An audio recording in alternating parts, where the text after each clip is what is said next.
we begin? Mm-hmm. So we are all set whenever you put us live. Stand by, please. Your meeting, Mr. Chairman. Okay, thank you. Welcome everybody to the Commission on Aging virtual meeting for April 8th. I'd like to have everybody enjoy the nice April weather. At any rate, I'd like to call the meeting to order. And at this point, I'd like to amend the agenda and move the Area Agency on Aging up right away. That'd be item number 6. Let's move that up to item number 2 so Don can give his report. Do I need to have a motion and approval for our agenda? So moved. Second. All in favor? Aye. Opposed? Approved? Don, you're on. Thank you. Thank you. Well, thank you for accommodating me. As I was saying before, it was fragmented as far as my ability to participate in the AAA meeting on Monday. But we did go over the CASUTA grants. There were 3 out of 4 that were funded. I'm afraid I don't have specifics on that, but the donor for the grant and his daughter both participated in the process this year, which was nice. They were non-voting members of the committee, but nonetheless, they were able to see what sorts of uses are being made with their money, which is always nice for a donor. We also finished up our completion of the what do you call it? The video series we were watching. Oh yeah. And I was watching it too, and I can't remember. Isn't it so cool though? Yeah, it was really good. Oh gosh. The Uncomfortable Truth series. Yep. That's it. Yeah, and it is. It just brings to light some things that at least for myself just take for granted and don't really consciously recognize as being privileged or discriminatory or what have you. Right. It's just anybody who has an opportunity to look at that series called The Uncomfortable Truth, I very much encourage it. And that's all I've got. All right. Okay. Any questions for Don before Don is excused? Okay. One last thing, I guess. This is my last meeting. I've told Joe that I'm not going to ask for reappointment, as is today. I am just bouncing off the walls, busy business-wise, and which is a good thing, but it also stretches me where I don't feel like I can contribute the way I should be contributing to the commission. Well, thanks for all your hard work that you've been doing for the commission, Don, and also for the good representation for the AAA. We'll miss you, but thanks very much for all your work. You're welcome. Thank you very much. Appreciate it. Good luck to you, Don. Good luck. Yeah. Bye. Thank you. Don, are you still going to be on AAA for a while? Another year. Okay, good. Okay. So it's nice to have Don as representation from Fitchburg, and we also have Sharon Trimboard, who sits on the AAA Nutrition and Wellness Committee. So it's really important to have, like I said, people from Fitchburg sit on those Dane County boards. So thank you for that, Don, too. I know you're spread really thin, so we appreciate you serving on the commission, and you won't be lost on us. I'm sure I'll reach out to you again sometime. Oh, if you need me, call me. Absolutely. All right. So long. Thanks, everybody. Bye. Thanks, Don. Okay, let's move back then to item number 2 on the agenda, the approval of the minutes. After reviewing the minutes, are there any additions or corrections? Barbara, you usually have something. You don't need to find anything. Okay, if there are no additions or corrections, do I hear a motion for approval? I'll move approval. Second. Did you catch the second there, Jill? Linda or Ruth? or Barb, who was it? Alice. Whoever. Okay. Or Alice. All right, I'll just put somebody's name down. It's been moved and seconded. All in favor? Aye. Opposed? Minutes are approved. There are no public appearances for non-agenda items, so we will move to the report from the Senior Center Friends. Judith. Judith, I can't hear you. There were no agenda items either? Well, these are the agenda items. Oh, okay. Let me get the paper here. So remember the pancake breakfast in April 25th. So just a reminder of that. And if you have any questions about the details, that's in the Prime News and Fitchburg Star. And I think there's posters hung up at the lower part of the senior center. We've had lots of calls about our trips, but apparently people are not quite ready to commit. So there haven't been too many commitments, but people are still very interested. It may come later because I know for myself, I don't really want to commit yet. And we spent $770 on special needs.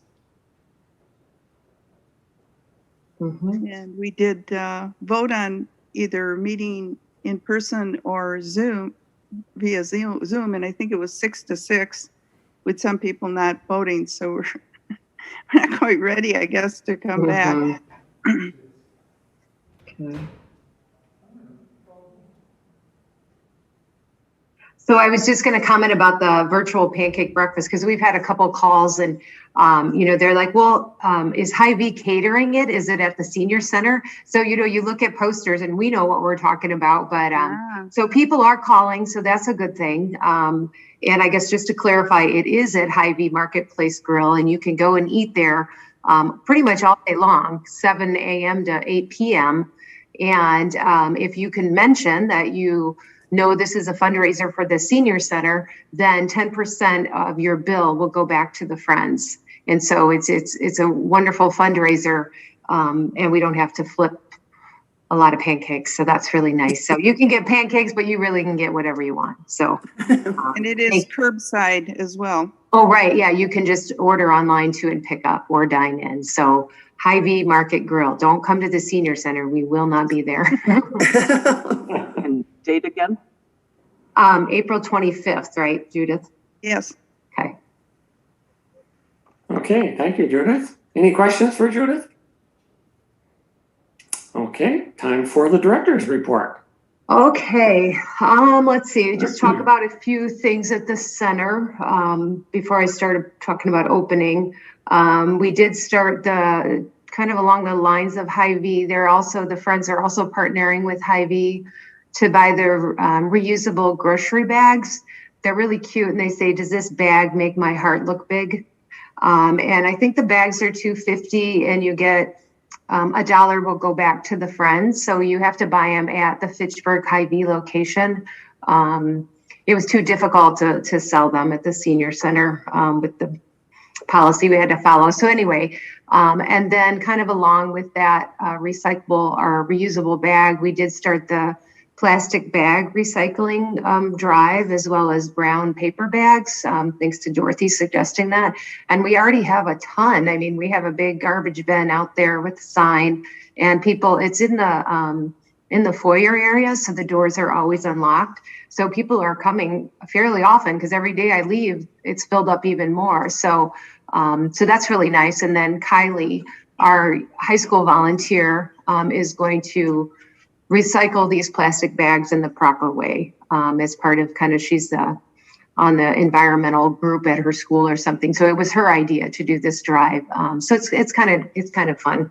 And then also the Friends had pre-purchased or are purchasing, I think, is it 10 bags, Judith? I think 5 was all. 5, Oh, okay. no, it is $25, so that would be. Yeah. 10. So when you come and drop off your bags, there's little pieces of paper in a box, and you can put your name in there and phone number. And at the end of April, when the drive is over, we'll pull out 10 names and you can get a free reusable bag. So thanks for the friends for that incentive too. So let's see. Hey, Jill. Yeah. Another note on that is that Pelletary is no longer accepting bundled plastic bags from our recycling bins. Oh, that's They're good to know. taking them from grocery stores because they're not coming to them clean enough from our bins. Oh, interesting. Did that just start this month? Yes. There was a news story.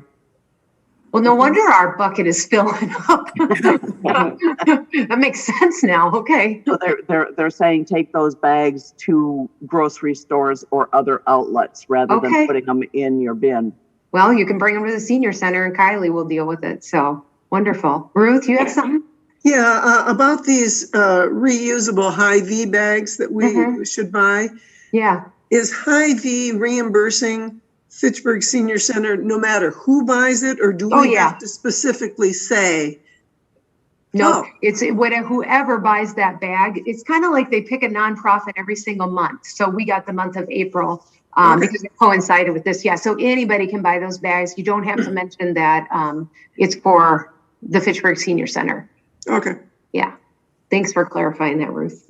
And did you say it's only for the month of April? Correct.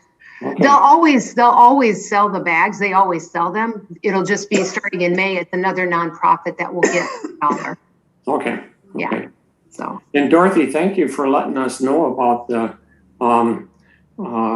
plastic bags in the dumpsters, because I just realized that we could do that. So I've been just beginning to do that. Now I got to get back out of the habit.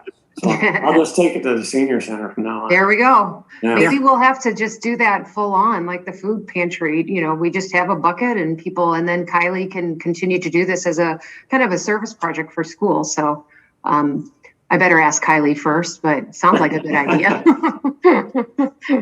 I'm super excited about our language line services that finally got approved last month, and we got trained on it yesterday. So we're up and ready to roll in terms of if someone calls the senior center and is non-English speaking, we can punch in a number and get a translator online for, over 30 languages. And so I'm really excited about that. And then we can also, if the social workers are at somebody's home, they can use it on their iPad or their iPhones or whatever. So anyway, that feels really good. And again, the credit goes to Eric Miller, our social work intern, who does speak Spanish, who is working with Dane County to really try to increase our outreach to the Hispanic population. And so anyway, that should be active and live. And, as time goes on, hopefully people will use it. So let's see, we're still working with the Edgewood student nurses. We've got 7 students that are working with Amy and Sarah that are partnered up with older adults, doing a lot of phone calling and some face-to-face visiting and just supporting these older adults. And then I have 4 other 4th-year nursing students that come to the center every Thursday and deliver meals. And then like this week, they're going to make some greeting cards for the apartments, like the Stamp It Up, where you make those cute cards and you have all those supplies because we had that donated. And they're going to do that with a few older adults today after lunch. And usually they'll invite 2 clients that they're working with and have lunch with them most Thursdays. So that's nice to have that kind of supplemental support.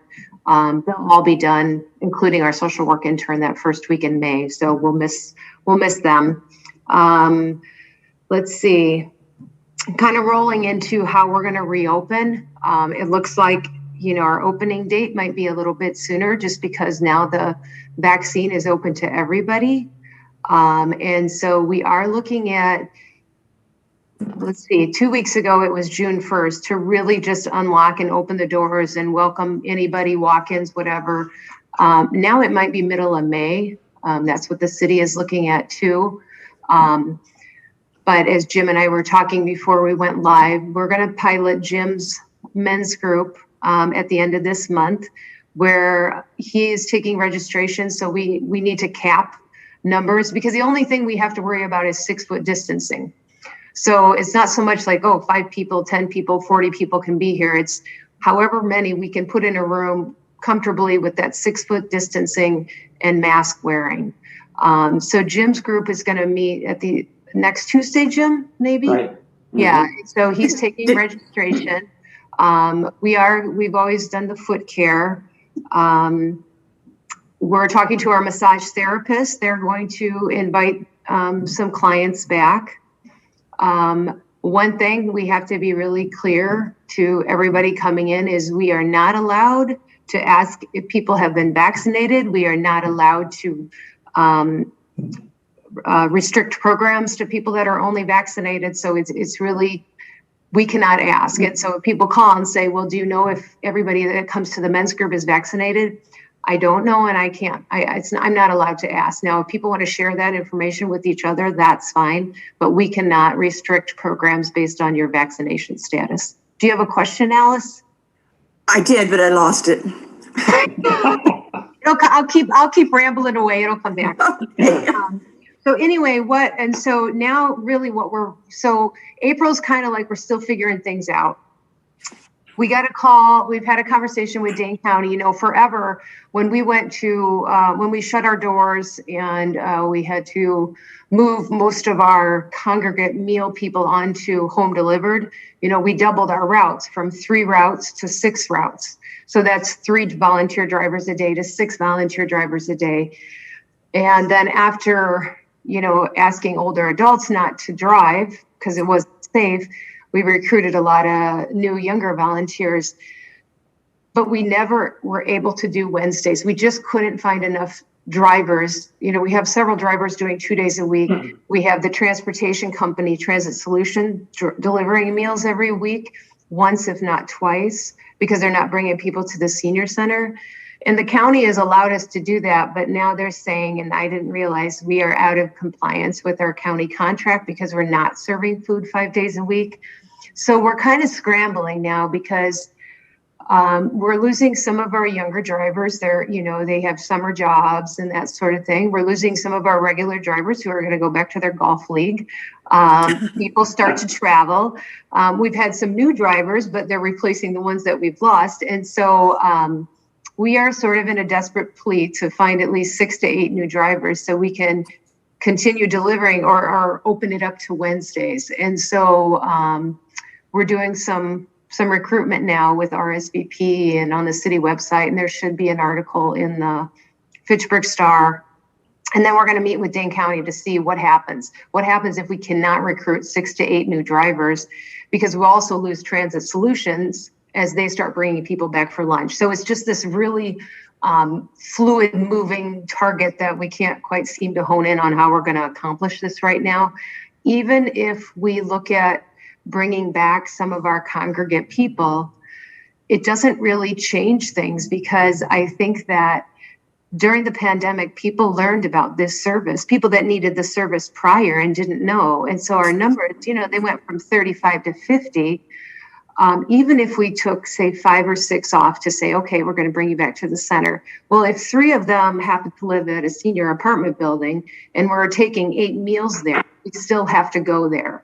If one of them is over at New Fountains and they start coming to the center, we still have 5 other people at New Fountains that will get meals. So it doesn't really change our routes, even if some people come back. Maybe for the drivers, the routes might be slightly shorter, so we could combine maybe 1 route. So, we're thinking at the very least we'll have 5 routes, and that won't ever go back to 3. Otherwise, drivers are driving around the city for an hour and a half or more, because each route is about an hour, and we're not allowed to have the food out on the road that long, because then it becomes a temperature issue.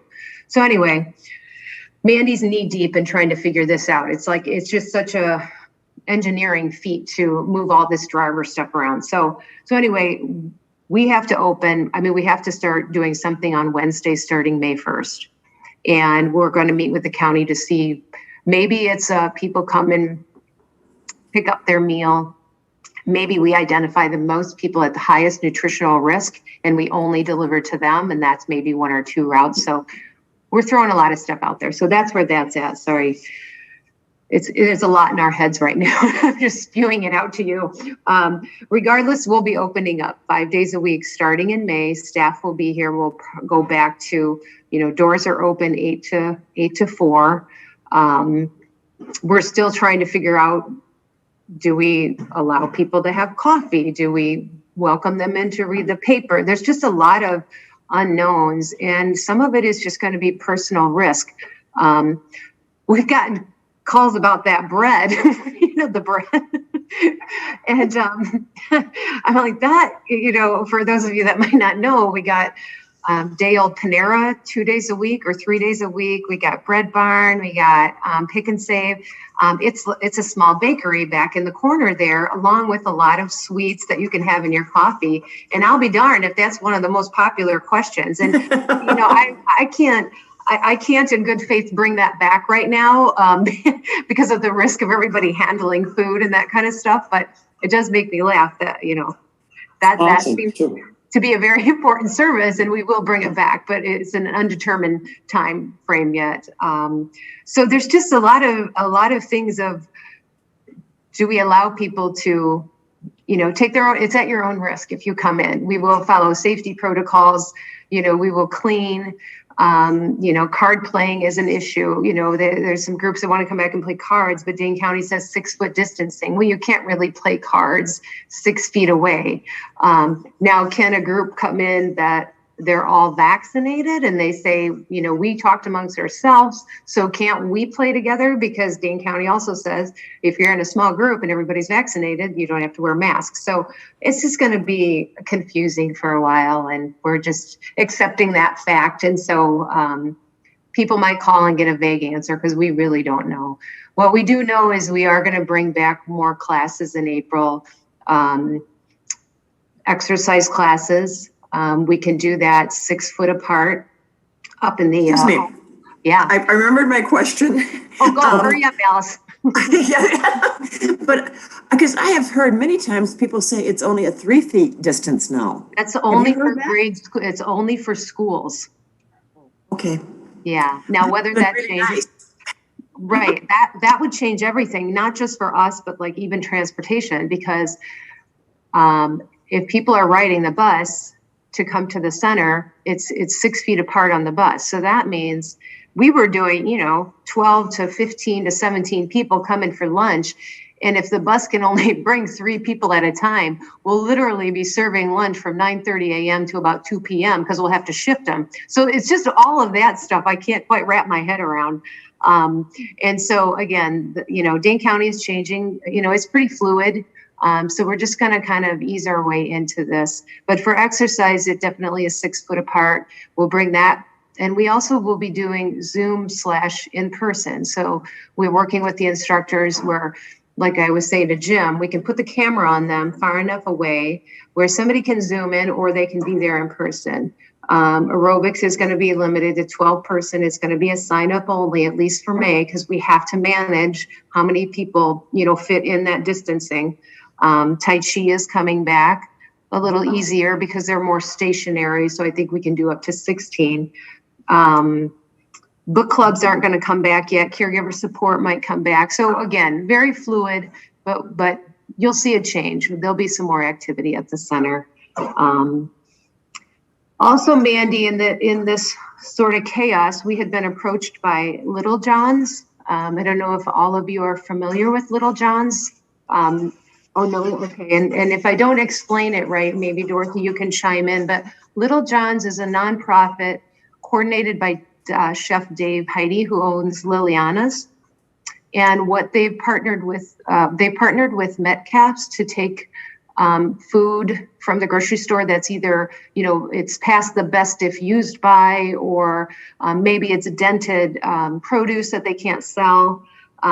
It's not old food, I can tell you that, but they're getting food every day from Metcalf's, and then they're making these wonderful meals. I know they're doing a lot with the Boys and Girls Club.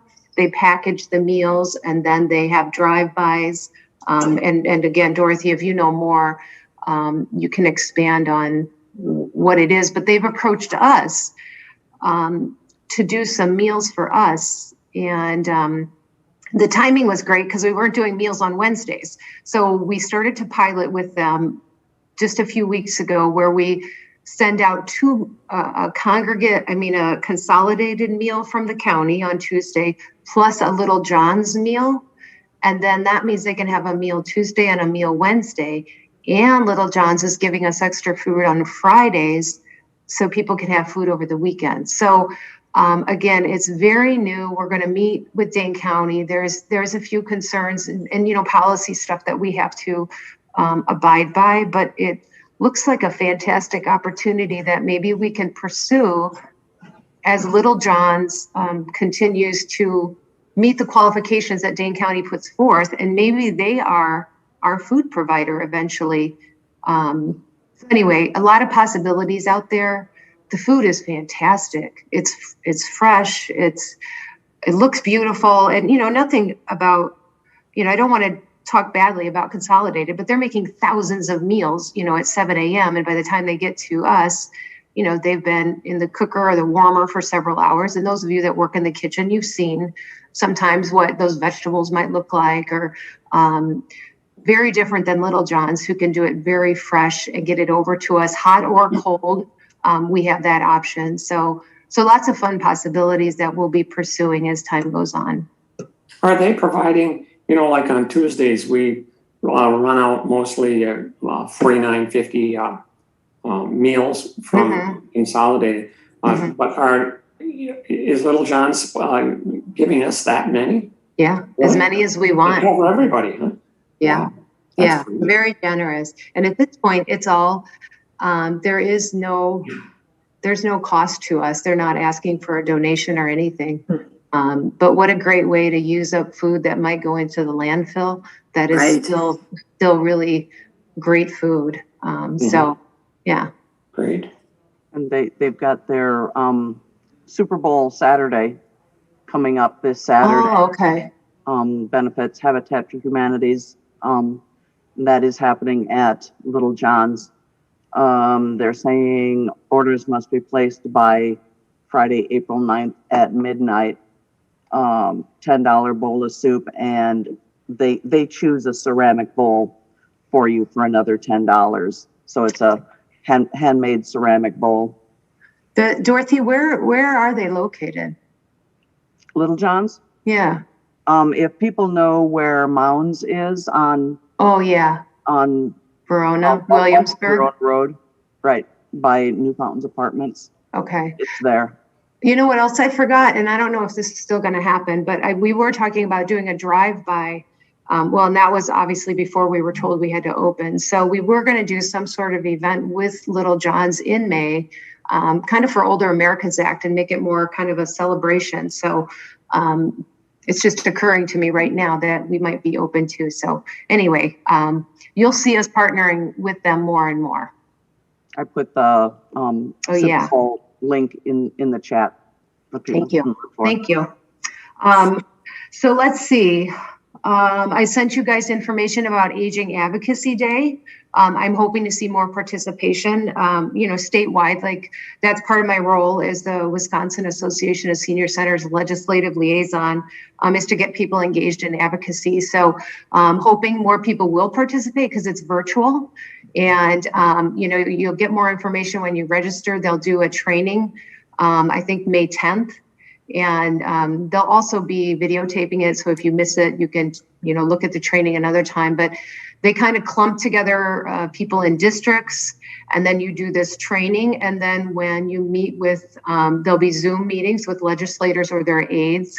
And your group will identify who might be the primary speaker on a certain issue. So maybe you'll bring 3 topics forward to that legislator based on the issue briefs from WAN, which is the Wisconsin Aging Advocacy Network. Housing is on there, transportation, caregivers, broadband.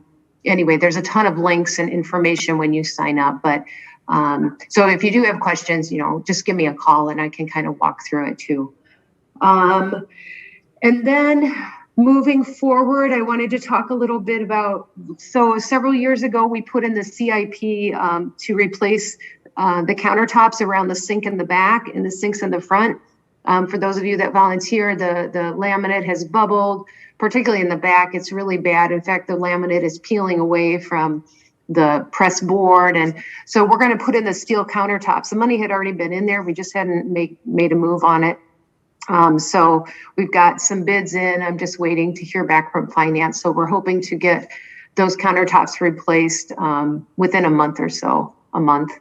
And then for next year's CIP, I'm going to bring something up. So I put something through. As we've learned, outdoor space is really important. I think people really started to realize that more than ever during this pandemic. And, last year we invested in some outdoor furniture that was very weather resistant. And the more I thought about it, the more I thought how nice it would be to have an extra patio space out there to get more furniture and to hold small group meetings. Maybe the book club would want to sit outside if it's a nice day. We've got 12 people. Well, people are waiting for the bus. Sometimes they pull the chairs out or they sit on the little ledge outside while they're waiting for the bus, that we would have this nice, warm, inviting space out there. So I talked to Public Works, looking at some sites outside. So the ideal space would be that extra handicap parking that kind of parallels the side of the dining room. It kind of backs up to the building there. But that's where all the air handlers are, and it's really, really loud. So then we kind of flopped back. So all of you envision walking up to the senior center on the sidewalk, and there's a big concrete patio right in front of that big window. Shift to the left where the trees are, but along the building there. Working with Public Works, we could extend that patio about 12 by 18 out in that area without a lot of grading. And then I envisioned, I'll show you what I think in my head is, can you see this? Not yet. Okay, hold on. Oh, let me share it. How about that? That would help. Yeah, that helps. Okay, something like this. So initially I said, I wanted like a trellis, something that there's not a ton of sun. So that's not a huge concern, but it creates this very comfortable outdoor seating environment that just feels, for lack of a better word, cozy. So this is a company that the city has worked with for a lot of the park shelters. And so it was a very preliminary, hey, I'm looking at this just to get some pricing because I really didn't know. The grading in the concrete came in at about $3,500. And again, I've confirmed that several times with the director of Public Works, Bill Balke. So, but this type of trellis, much to my surprise, came in at $30,000. And so this is a bit bigger. It's a 16 by 18. And why it's so expensive is because that top portion is sort of this inlay or it's a covering that might be more of a fabric type material that's commercial grade that has these little cutouts. And so that's very expensive. In fact, that was almost half the price, this $15,000. But it gave me sort of an idea of what we're looking at. So a couple board members came out from the Friends to just talk about what I was thinking. And long story short, I put it in the CIP. I'm going to stop sharing this for $20,000 because we're not going to do something that elaborate with the top inlay. We can do something without that covering, or we can do some, say, trellises on the side that would hide the driveway as people are driving around. So it would just give a little bit of a privacy setting. And again, that sort of expensive top, I don't feel like we needed that. And so I reduced it to $20,000 because I feel like we can get something very nice for $20,000 that's more commercial grade. And then Judith, I don't know how that conversation went, but I asked the Friends to support some fundraising efforts, so the city wouldn't have to pay for it all. And I thought that it would be a nice partnership with the center and the Friends, and something a little bit more tangible and exciting to fundraise for. A lot of the stuff we fundraise for is like this need, and this is really a want. It's something fun, and it kind of extends the welcoming seating area out to the outdoors. People are coming in and reading the paper. Maybe on a nice day, you bring the paper outside and you have a nice space to read. Maybe you just want to visit with friends before your class or something like that. So I think, Judith, the Friends did agree to help me fundraise. Is that correct? Do you remember an amount? Wait, you're on mute. Sorry. Yes. And I think we were thinking 10,000. Mm-hmm. So anyway, I'm going to put that forward. I didn't bring you my CIP because it's literally 2 lines. One says 20,000, one says 35 for the concrete. Go ahead, Jim. As a former engineer, I'm looking at that diagram. Yeah. That's 16 by 18. Yeah. There's very little support. I'd be concerned about snow load on that sitting out there. It seems to me like it would collapse under a heavy snow. You might consider something it's more porous. Right. But on the other hand, you also want to consider something that if there's a light rain or drizzle like today, somebody could sit out there. Right. And maybe some sort of a pitched roof or something might be worth considering. Is there room between those trees? There are 2 rows of trees for that. Do you have to take some of the trees down? No, we would kind of be several feet. It would stop several feet away from those trees. So we wouldn't touch the trees at all. Okay. And to your question about the durability of those, the top, I don't think we will get something like that because that inlay on the top was like $16,000. You could see it in the pricing quote. And so the gentleman that sent me the quote, he's going to come by next week and we're going to chat a little bit more. Unfortunately, I just came about this idea last week and the CIP was due yesterday. And so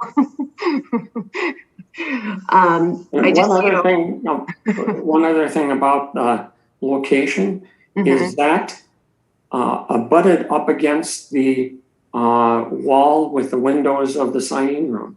No, I didn't want to do that because I didn't want a distraction from people that were in the signing room because you can see even if you put the shades down. So it will stop there. There's actually a big brick piece that it would go in front of. So I did take that into consideration. Again, you put this stuff in now, as Dorothy knows, the CIP isn't even approved until almost July. So we have a little bit, I think, of wiggle room to really kind of define what we want. And again, it's not even until 2022.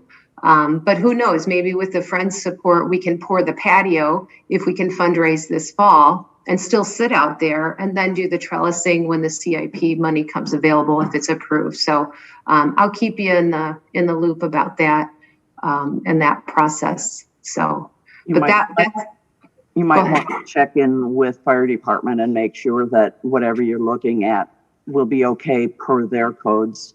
Sure. Well, and also too, Dorothy, anything you do to the outside of that building has to get architectural approval from ProMega, because years ago that land was donated. Am I correct, Dorothy, from ProMega to build the community center? So they have the final say about any outdoor things that are put in that area. So there's a long road ahead. ProMega is the reason it took so long to get solar panels on the library. Yeah, and signage. We had to do a lot of back with what the signs were. So anyway, we'll see where that goes. And let's see. Other than that, I am excited today at 2. I'm going to sit on a community panel that is going to interview the 4 candidates for city administrator. And then tonight there's a reception. If you're interested, you can Zoom in and watch. Or you can come into City Hall, the council chambers, from 6:30 to 7 and meet the candidates. I think in the beginning, they do a sort of a 5-minute maybe overview about themselves. And then they're available to the public for questions. So again, you can zoom in, and maybe after the meeting, I can send you the information again. So anyway, I think that the council will make a recommendation at the end of this month. Is that correct, Dorothy? The mayor makes the recommendation. The mayor does, yeah. So be looking at a new city administrator, I guess, coming up soon. So, and then Mandy is actually on a committee that will be, she's not driving, thank God, but she will be in the vehicle that drives the candidates around the city, and talks, shows them all the different neighborhoods and talks about it. So she and 2 other city employees will be taking the candidates around tomorrow. So. And I really hope they spend some time up in the north tier instead of just kind of brushing that off as, oh, that's the ugly parts. We don't want to show them the ugly parts. If Mandy's in there, that will happen for sure. She will make sure. So I think that is all I have on my list here. Any other questions? Okay, any announcements? Well, this might be an announcement or a follow-up to the director's report.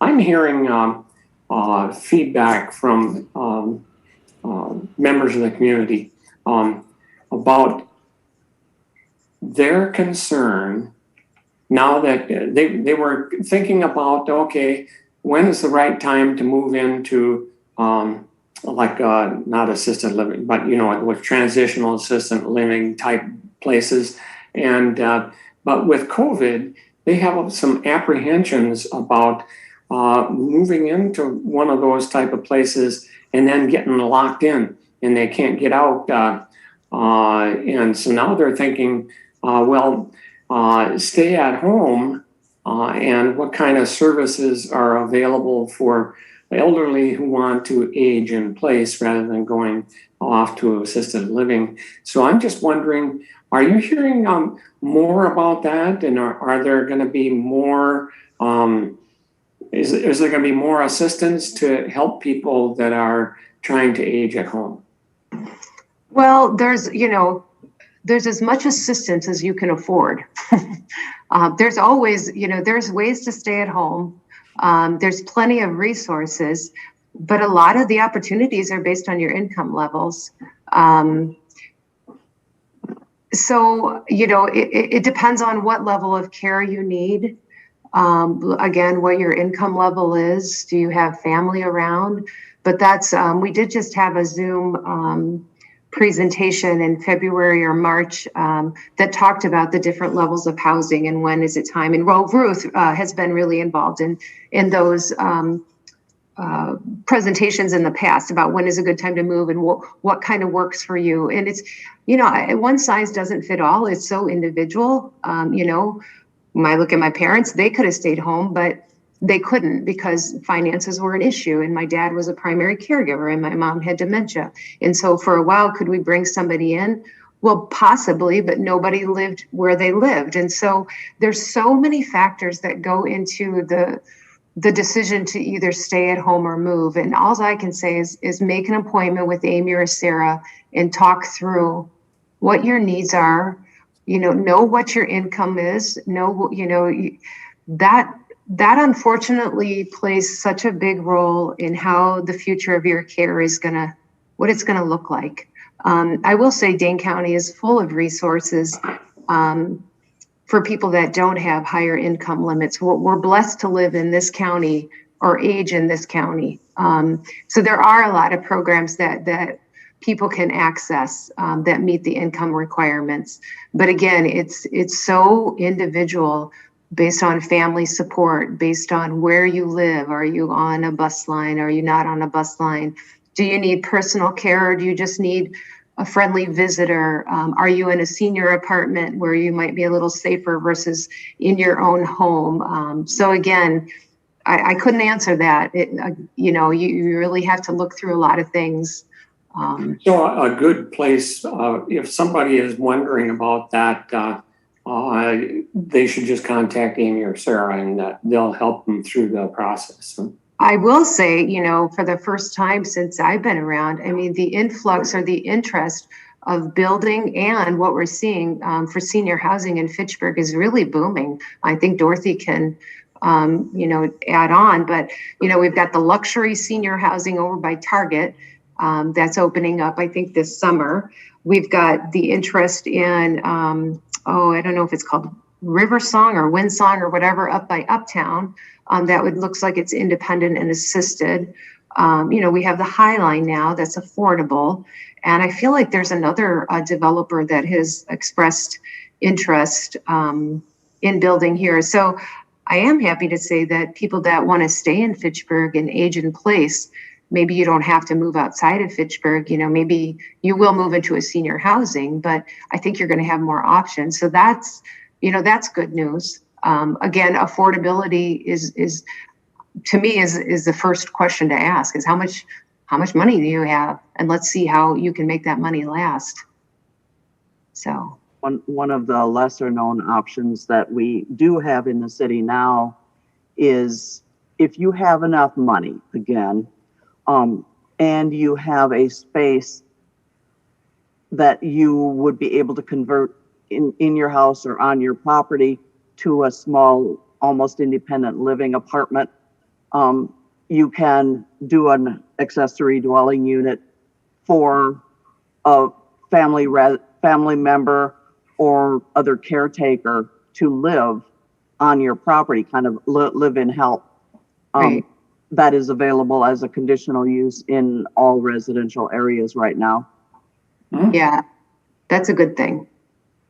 Yeah. So, People just don't know it exists. yeah.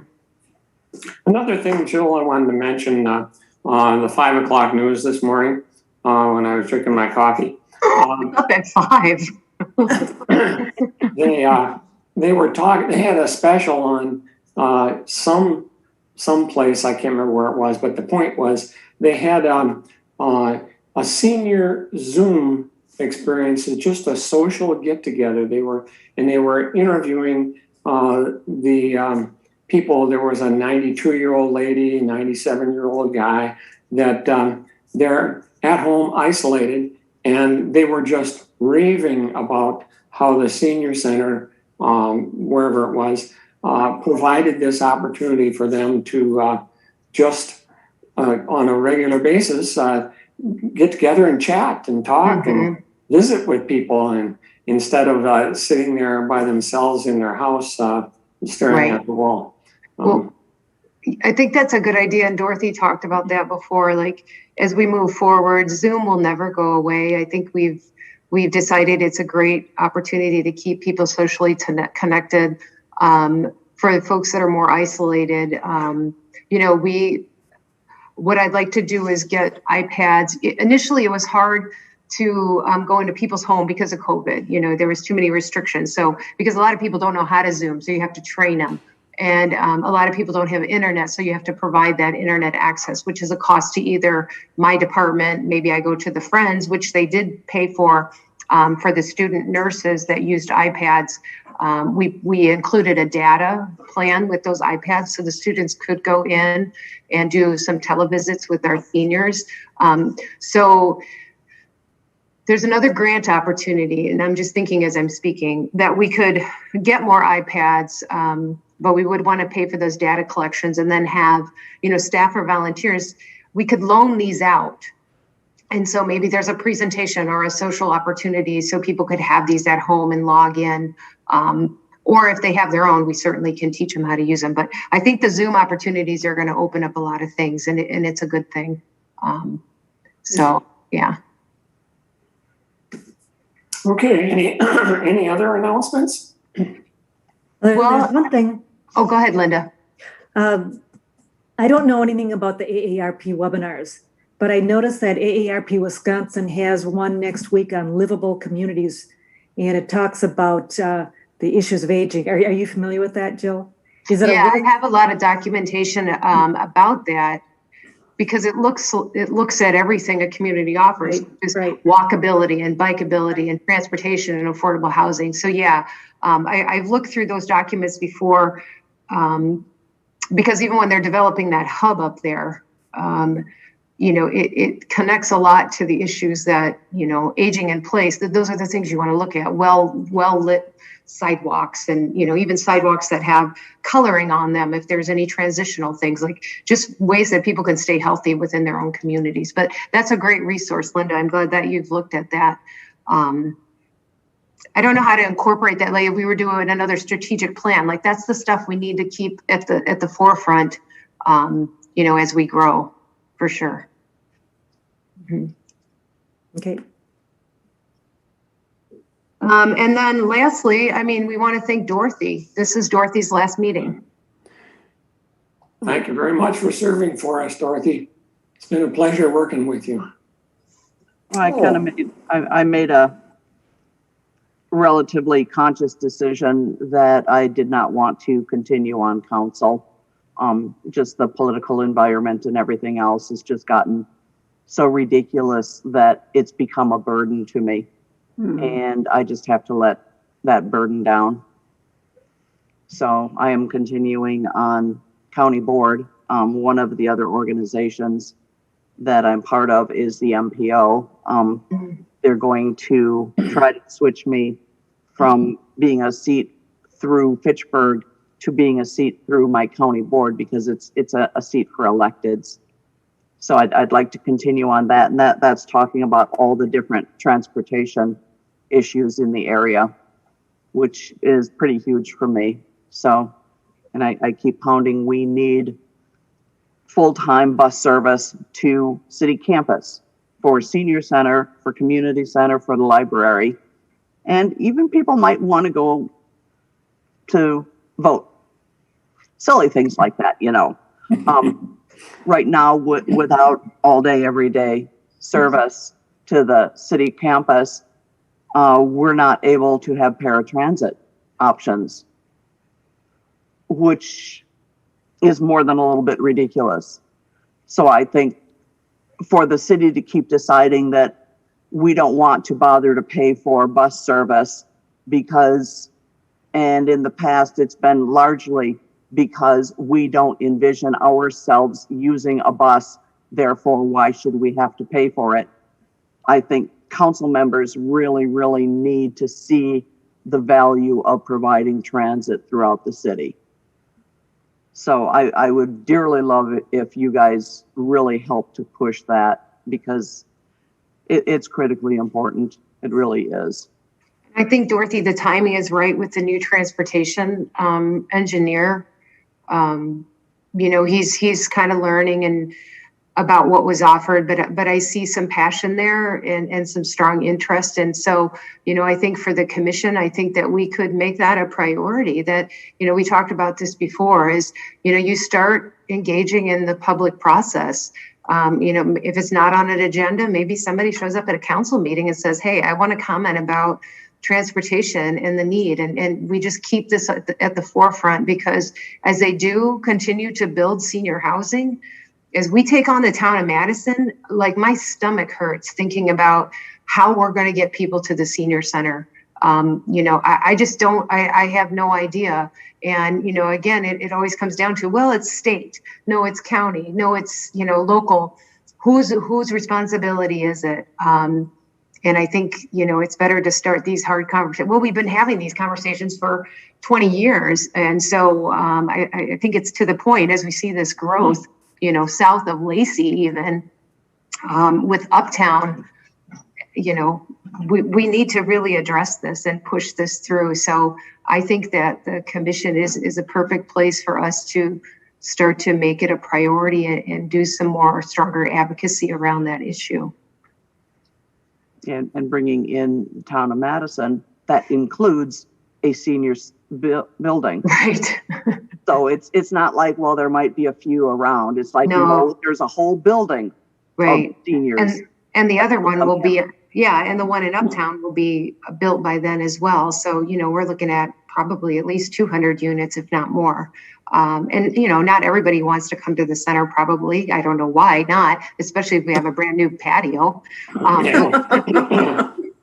So anyway, let's not wait for the crisis. We have some time. We don't take on town of Madison until October of 2022, but this is the time. We've got that time is rushing up. Oh, I know. It's making really me have a stomach ache when I think about how we're going to deliver home delivered meals. That's a whole new route over there. So now we're looking at 7 drivers a day. And so there's, these growing pains are, it's a good thing, but it's a little frightening if we don't have a nice solid plan. So I probably will be leaning on the commission more than I have in the past to say, help me figure this out, because it's an overwhelming thought of what's coming down the pike. I mean, we knew that the older adult population was going to explode. I didn't know that Fitchburg would see this kind of interest for senior housing. And then you throw that town of Madison on top of that. We have to be prepared. So thanks, Dorothy, for. Are you saying the boomers are aging? Yeah, they've been telling us. They've arrived. Shoot. But Dorothy, I appreciate your advocacy at all levels, and I don't feel like I think that your work is still there in terms of helping the underserved, and we'll be leaning on you. You're a resident. Around. Yeah, you'll be around. So I appreciate what you've brought to the table at the commission level and the council. So yeah. Yes, and you've served for a very long time, so we really appreciate it. Yeah. It's been 10 years. Yeah. Thank you, Dorothy. Yeah, thanks very much. Thanks. Thank you. Okay, any other announcements? Our next meeting is scheduled for May 13th.